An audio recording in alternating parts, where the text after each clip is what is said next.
Have you ever meticulously planned the perfect Las Vegas escape, only to return home with the sinking feeling you were conned into spending hundreds of dollars on a mirage that shimmered online but vanished in reality? This right here is the unspoken, predatory secret of Vegas. Behind the intoxicating glow of neon and the veneer of celebrity branding lies a calculated network of overhyped attractions designed to bleed your wallet dry, not to forge lasting memories. The locals understand the grim truth. Some of the city's most iconic destinations are nothing more than brilliantly disguised financial traps. But fear not, for I am here to guide you through this minefield of disappointment. Stay with me until the very end, because the most pervasive scam of all is a rite of passage for nearly every unsuspecting first-time visitor. Kicking off our exposé at number 10, Vanderpump, a cautionary tale of Instagram's most glamorous letdown. When you step inside Vanderpump at Caesar's Palace, you are deliberately plunged into what feels like a waking fairy tale. Plush velvet booths, cascading crystal chandeliers, and seductive, moody lighting. It is, by all accounts, an influencer's fabricated paradise. On social media, it projects an aura of enchantment, a place where magic is seemingly born. But the moment you are seated, that carefully constructed illusion begins to fracture. The drinks are the first glaring sign of trouble. Aesthetically, they are masterpieces, often presented in dramatic glassware with theatrical smoke billowing over the rim. Yet, for $20 to $25 per cocktail, one expects a symphony of bold, unforgettable flavors. What you receive, however, are diluted, hollow imitations engineered for a photograph, not for your palate. The cuisine, tragically, offers no redemption.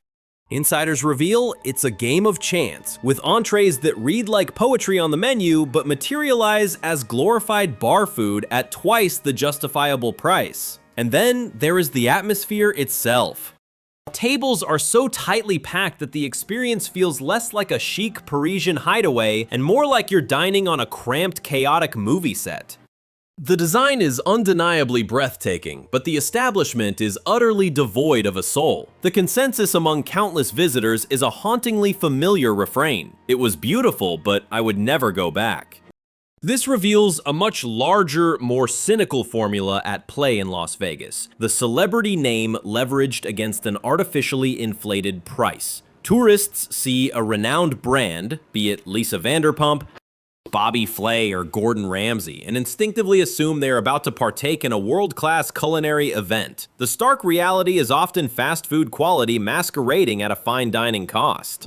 Vanderpump stands as the quintessential embodiment of this deceptive strategy. If what you truly seek is an authentically memorable experience, the local wisdom is to bypass the Instagram bait entirely and seek out the establishments that don't require a famous face to justify their existence. Downtown's clandestine cocktail lounges or Chinatown's authentic culinary gems deliver superior drinks, far richer flavors, and frequently at a mere fraction of the cost. So while Vanderpump will undoubtedly grant you a stunning selfie, if you are in pursuit of actual substance, it is a hollow, one-time affair.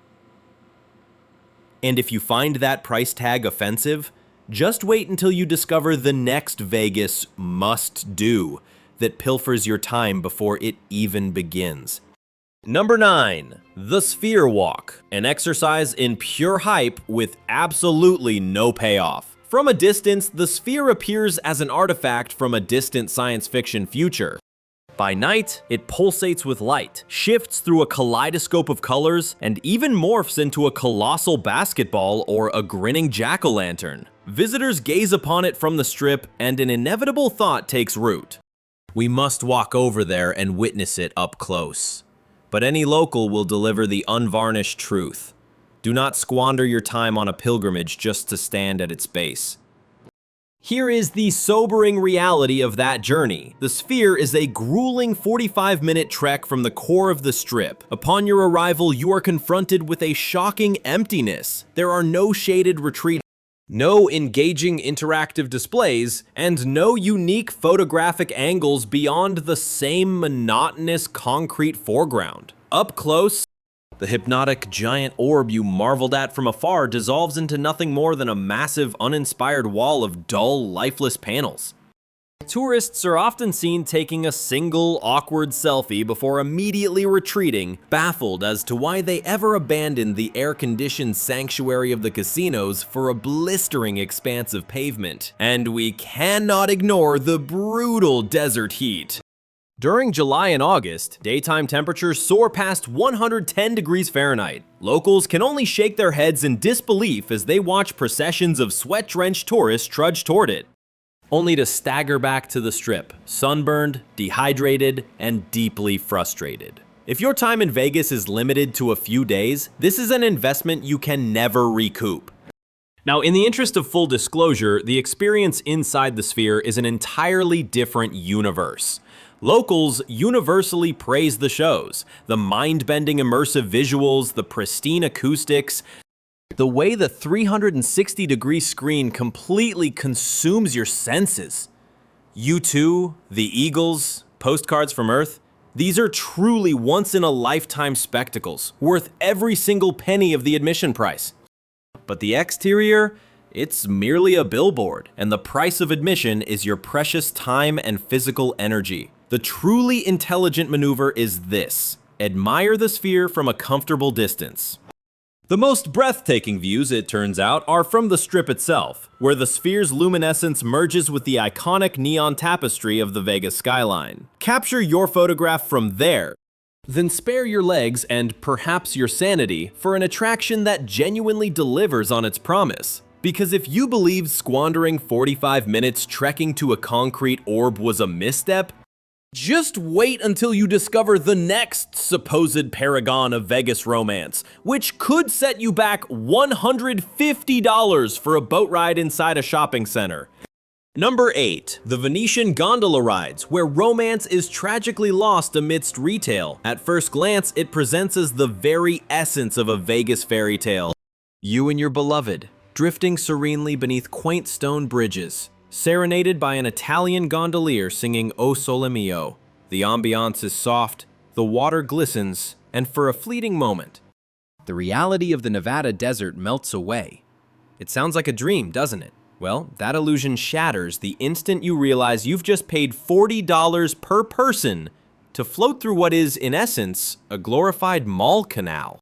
Therein lies the deception. The waterways at the Venetian meander past retail storefronts, fast food counters, and crowds of gawking tourists with their cameras poised. Instead of the canals of Venice, you are enveloped by souvenir stands and the hollow echoes of a commercial concourse. The journey itself lasts a mere 12 to 15 minutes. Blink and it has vanished. And unless you are willing to spend over $150 for a private gondola, you will be sharing this intimate moment with complete strangers. Nothing quite captures the spirit of romance like a honeymoon voyage with two unfamiliar tourists from Ohio.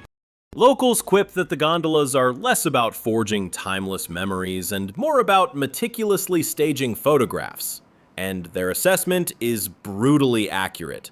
On Instagram, the canals appear magical, but in person, the profound artificiality is impossible to disregard. The sky above is a painted ceiling, the water carries the heavy scent of chlorine, and you are literally drifting past a food court. It is also crucial to consider the opportunity cost.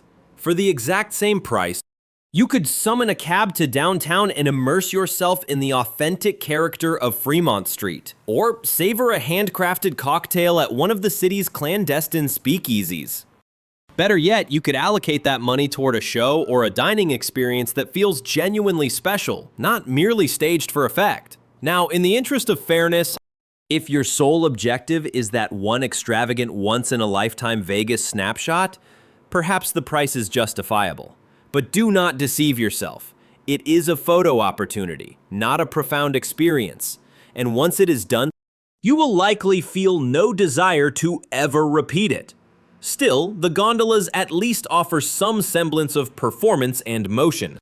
The next tourist trap on our exposé charges as much as $75 just for the privilege of standing in line for scrambled eggs and crab legs. And it fails spectacularly to live up to its own hallowed name. Number 7. The Bellagio Buffet, a tale of fading glory behind polished glass. Mention a Las Vegas buffet and the mind immediately conjures the Bellagio.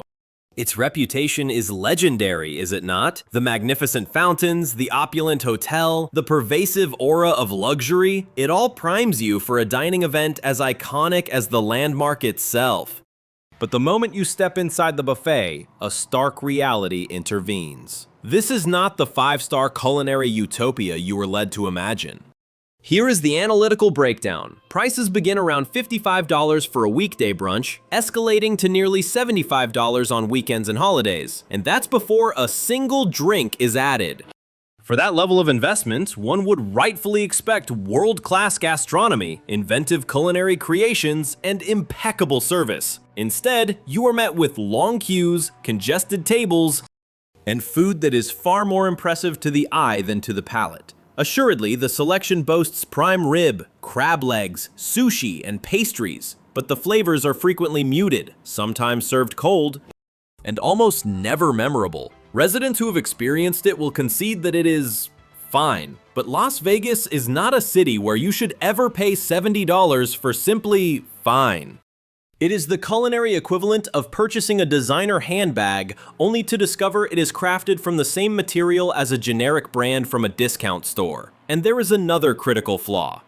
The entire experience feels hurried and impersonal. The service is inconsistent, the seating is uncomfortably close, and the overall atmosphere is more chaotic cafeteria than refined dining. You are not made to feel as though you are a guest in one of the Strip's most prestigious hotels. You feel as though you are in a battle to get your money's worth before the next horde of tourists descends. Now, let us be objective. If this is your inaugural trip to Vegas and you simply want to claim you've done the Bellagio buffet, then by all means, check that box. But if you seek the buffet that truly embodies the legend of Las Vegas, insiders will direct you to the unparalleled elegance of the buffet at Wynn or the Epicurean spectacle of the Bacchanal buffet at Caesar's Palace, which presents a seemingly infinite array of genuinely exquisite cuisine. The Bellagio's buffet, in stark contrast, is surviving on reputation alone, not on the merit of its food. And in a metropolis engineered for pure spectacle, that fatal flaw transforms it into one of the most deceptive traps of all. But if you believe queuing up for exorbitantly priced scrambled eggs is the epitome of a bad decision, our next tourist trap elevates that deception to an entirely new level. Quite literally, it sells you on a fantasy of adrenaline and neon-drenched vistas, but the reality is a fleeting 30 seconds of profound disappointment. At number 6, we expose the Fly-Link zipline, a 30-second illusion that costs $55. Envision the scene. You are harnessed, your pulse is hammering, poised to glide triumphantly over the Las Vegas Strip, with a river of neon lights burning below. It sounds legendary, doesn't it? That is the grand promise of the Fly-Link zipline. But then, the curtain is pulled back on the reality. You are not soaring over the Strip in any meaningful way. You are in fact drifting over the Link Promenade, a glorified shopping alley crammed with souvenir kiosks and chain restaurants, including, believe it or not, an In-N-Out burger. The entire ride concludes in approximately 30 seconds. That is the full extent of it. Before your mind can even process the scenery, you've arrived. And for this experience, a thrill so brief you could miss it by blinking, you are charged around $55 for a single ticket. Should you desire a photo or video, prepare to pay even more. By the time the final bill is tallied, you have surrendered nearly $70 for something that can only be described as a prelude to an actual experience. The locals have long understood this to be one of the Strip's most flagrantly overrated attractions. The fundamental issue isn't merely its brevity, it's the profoundly underwhelming setting. Instead of commanding a view of iconic casinos and their blinding, brilliant lights, you are merely skimming over crowds of people eating French fries and purchasing t-shirts. The rush of adrenaline evaporates almost instantly. leaving most riders to utter the exact same bewildered phrase. Wait, was that it? Now, if you are seeking a zipline that genuinely delivers on its promise, Vegas does offer a superior alternative, Slotzilla, located on the downtown Fremont Street experience. And yes, at roughly $70 for the Superman-style line, it is slightly more costly, but the two experiences are fundamentally different worlds. Here, you are propelled headfirst beneath the electric Fremont canopy, engulfed by thunderous music, blinding strobes, and the chaotic energy of the crowds below. It is an assault on the senses, wild, alive, and quintessentially Vegas. The Flylink, in stark comparison, feels like a sterile, watered-down demonstration for a real theme park ride. And this reveals a deeper truth. Las Vegas excels at marketing the illusion of grandeur while systematically cutting corners on the substance of the experience itself. The Flylink stands as a textbook case of this phenomenon, a masterpiece of marketing that is, in practice, a hollow disappointment. But at least it offers a fleeting spike in your heart rate. The next tourist trap, however, is a supposedly free show at Caesar's Palace that costs you nothing monetarily, but will steal 7 minutes of your existence that you can never reclaim. Coming in at number 5 is the Fall of Atlantis show, a bizarre relic that simply refuses to fade away. As you wander through the forum shops at Caesar's Palace, you'll sense its presence before you see it. The music begins to swell, the lighting dramatically shifts, and a crowd begins to form. You're led to believe you are on the verge of witnessing something truly magnificent, and then the statues begin to speak, and the crushing realization dawns on you. You have been transported back to the year 2002. The Fall of Atlantis show was, at one point, considered a Vegas novelty. A display of animatronic figures enacting a mythological drama, punctuated by fire effects and a booming, disembodied narration. But measured against modern standards, the entire production is excruciatingly obsolete. The figures move with a jarring stiffness, the dialogue sounds as if it's being broadcast through a fast food drive-thru speaker, and the so-called special effects are anything but special. The fire is little more than a lukewarm gust of air. But here is the most insidious part of the trap. It's free. Yet the absence of a price tag does not equate to value. You will invest 15 to 20 minutes waiting, then endure 7 minutes of the show itself, not to mention the pre-show shuffling, only to walk away feeling utterly baffled or let down.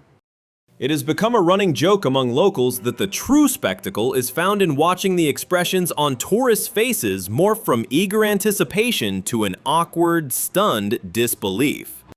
In a city celebrated for its mind-bending digital art, its deeply immersive installations, and its technologically advanced shows, the Atlantis show feels like an embarrassing, forgotten artifact.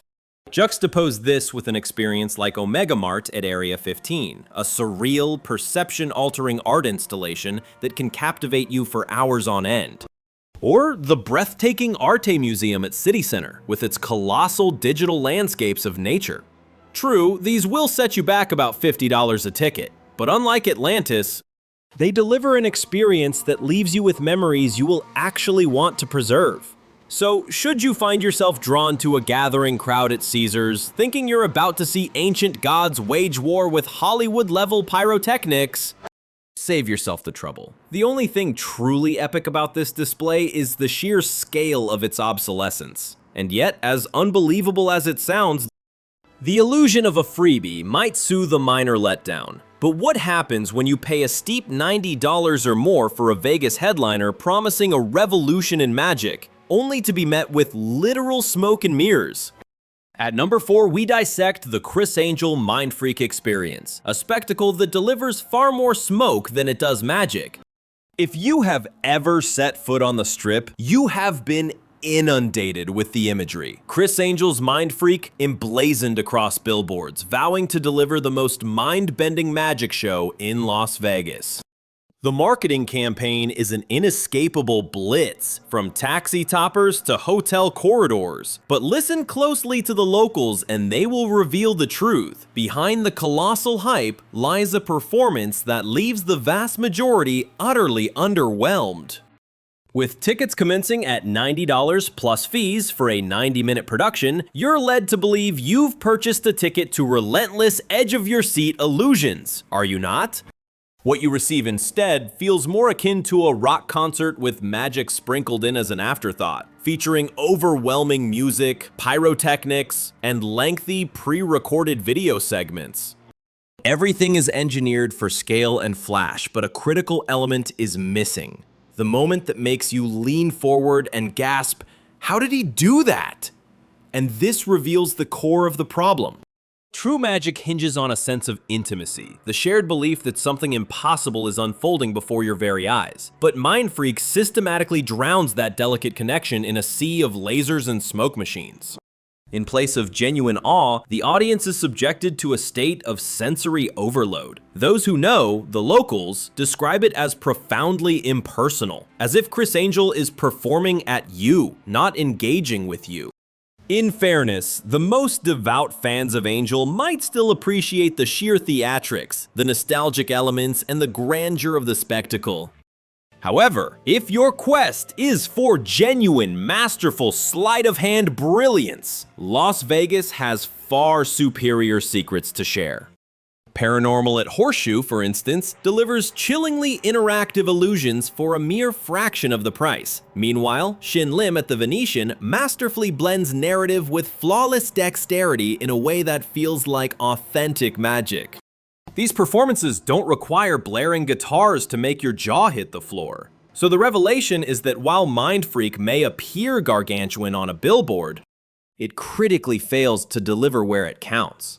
It's the ultimate proof that in Vegas, spectacle is often sold far more aggressively than substance.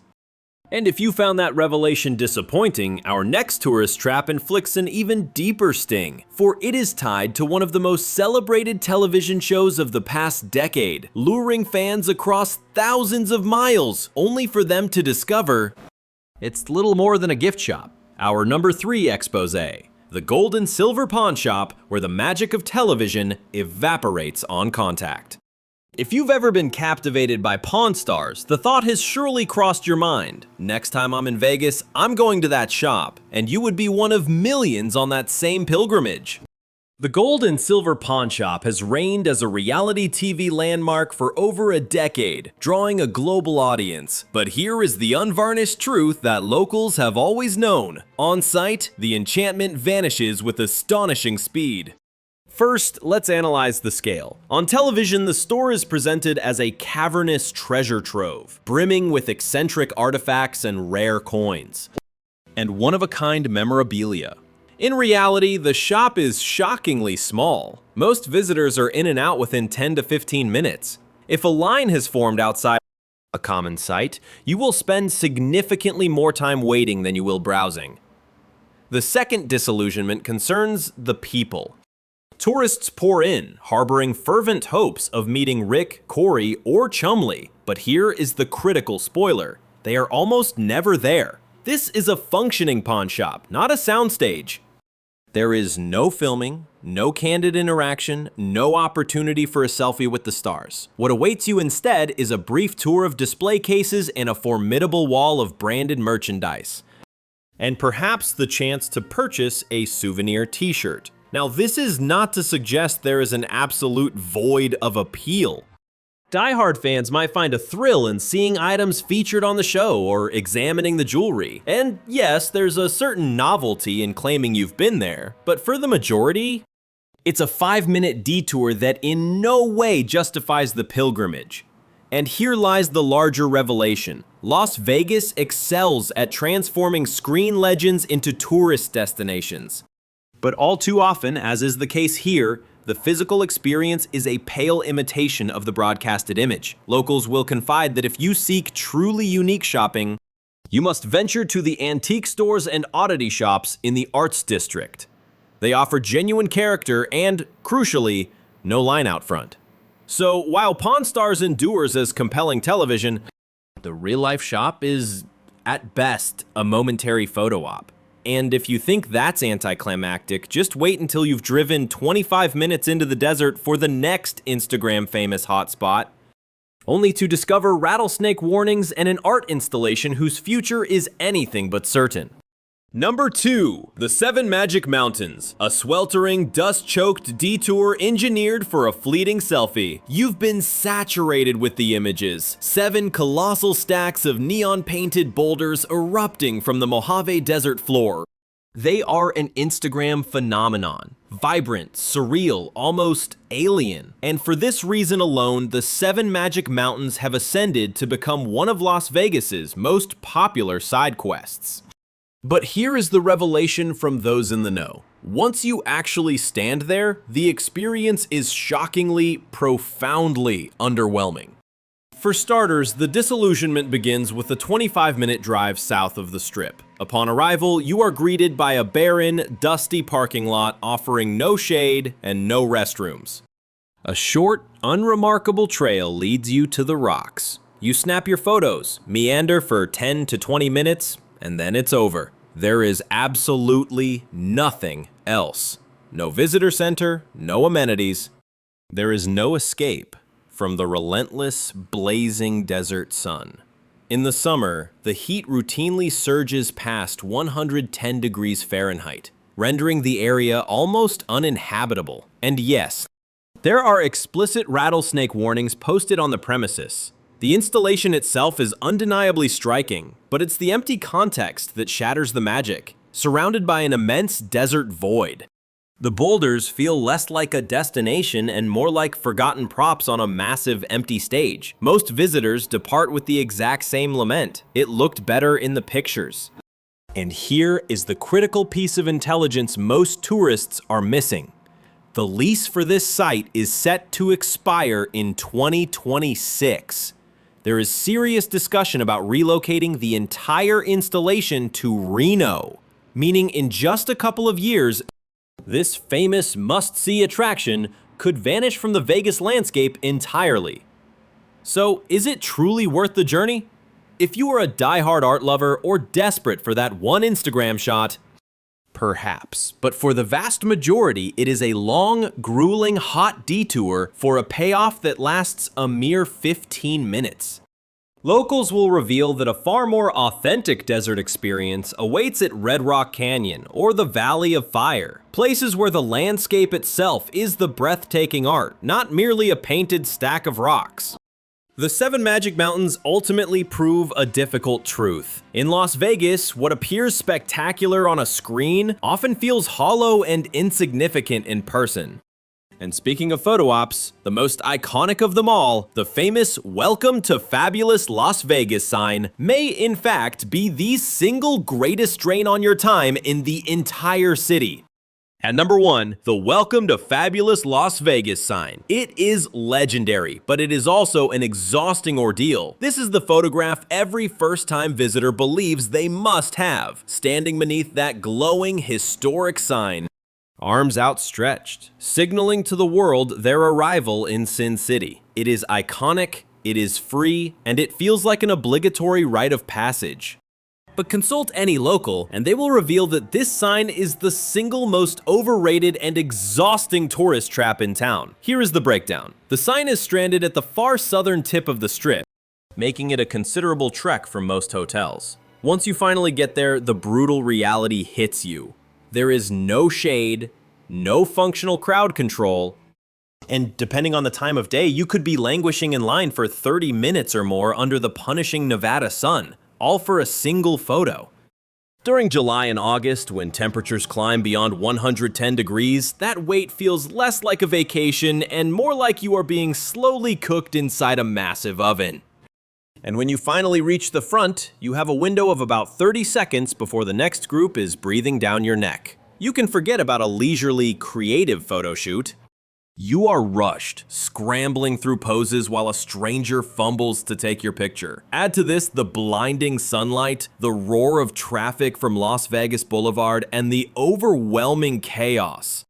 And the supposedly magical moment dissolves into an experience that feels more stressful than celebratory. That being said, the sign is, without question, iconic. Locals won't tell you to avoid it completely, but they will tell you how to conquer it intelligently. Go very early in the morning or later at night, when the line is short and the lighting is perfect. Or you can bypass the wait entirely and simply take your photo from the side. You get the same sign with zero stress. The greater revelation is this: Vegas is filled with attractions that look incredible in advertisements and on social media, but utterly fail to deliver that magic in person. The best experiences this city has to offer are almost never the ones plastered on billboards. They are the hidden gems, the local favorites, and the unexpected moments that surprise you instead of just draining your wallet.